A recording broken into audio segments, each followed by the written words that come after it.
Eto curious ako, Buboy, kasi kung Go, Madam Chair. pinapanood mo yung mga TikTok reels ni Kumars, ang pinaka-iconic talaga yung blush on na from Oo nga. ear to ear.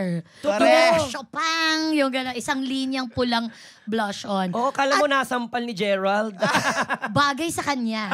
Tinry Diba? kong gawin yun, pinagtawanan ako mga tao eh. Oo, pero sa'yo bagay eh. Di ba Saan kasi galing yun? gangster yun. Yun yung mga atake ko dati nung medyo bagets-bagets. Di ba? Parang manghihiram ka lang ng lip tint, ganyan. Oo, di ba? Yung lip tint yan kasi, di ba, parang isang classroom, isa lang may-ari ng lip tint na yon.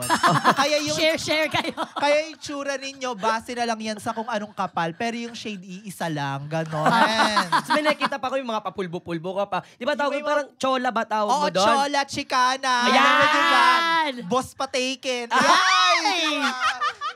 Oh, bless. Ganon. Bless ka sa akin. Oo. Ganon. Ibig sabihin, ninang mo siya ang nakakaalam. Oo, maraming salamat sa iyo, Ninang. Napapasaya mo kami.